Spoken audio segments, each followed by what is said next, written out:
Assalamualaikum,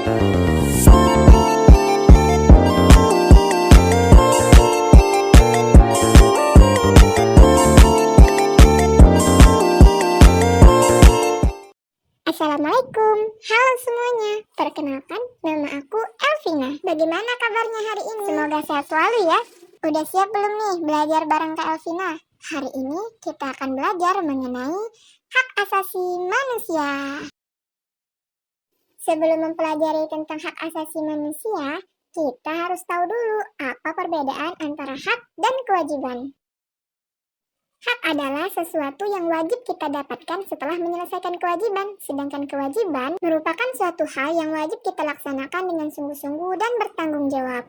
Jadi, HAM itu apa ya? HAM. Sebelum itu, kita cari tahu dulu yuk, HAM dalam pandangan hukum itu gimana? Yang pertama ada berdasarkan ketetapan MPR nomor 17 MPR 1998.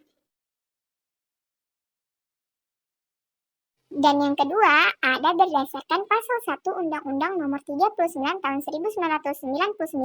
Maka dapat disimpulkan, HAM itu hak mutlak yang diberikan oleh Tuhan Yang Maha Esa. Artinya, harus ada dan tak dapat diganggu-gugat oleh siapapun. Nah, sekarang kita cari tahu yuk ciri-ciri HAM itu apa aja sih? Yang pertama, kodratif.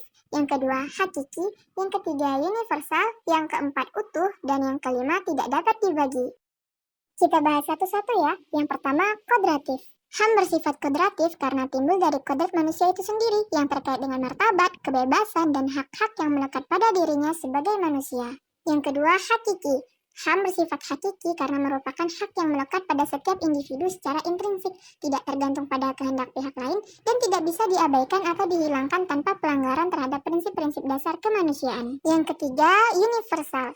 HAM bersifat universal karena berlaku untuk semua manusia di seluruh dunia tanpa pandang bulu, tanpa memandang ras, warna kulit, agama, jenis kelamin, bahasa, orientasi seksual, atau status sosial ekonomi. Yang keempat, utuh. HAM utuh karena merupakan satu kesatuan yang tidak bisa dipisahkan. Artinya saling berkaitan dan mendukung satu sama lain. Yang kelima, tidak dapat dibagi. HAM tidak dapat dibagi karena hak-hak tersebut tidak bisa dipilih secara sepihak atau diutamakan satu di atas yang lainnya. Semua HAM memiliki nilai yang sama pentingnya dan harus diakui dan dihormati secara bersama-sama. Nah, sekarang lanjut belajar mengenai penggolongan HAM yuk. HAM tergolong menjadi beberapa jenis. Yang pertama, hak asasi pribadi, mencakup hak privasi, kebebasan berpikir, kebebasan beragama, dan kebebasan berekspresi. Yang kedua, ada hak asasi politik, mencakup hak untuk memilih dan dipilih dalam pemilihan umum, hak untuk berkumpul dan berserikat, serta hak untuk mengajukan petisi kepada pemerintah.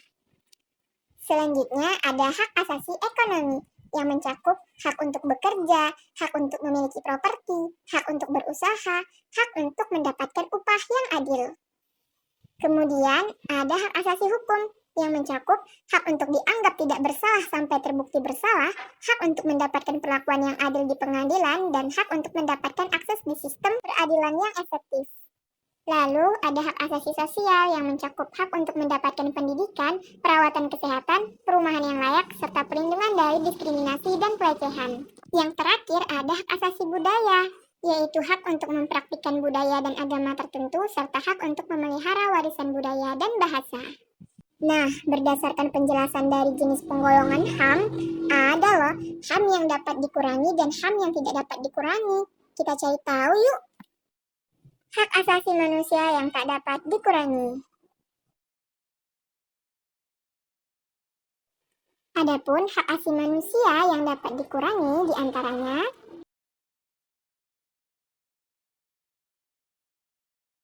Nah, jadi sudah tahu kan sedikit banyak tentang hak asasi manusia. Jadi, setiap orang wajib menghormati hak asasi manusia orang lain dalam tertib berkehidupan, bermasyarakat, berbangsa, dan bernegara. Mari ciptakan dunia tanpa kekerasan dan diskriminasi, saling menghormati dan menghargai sesama manusia. Hak asasi manusia untuk semuanya.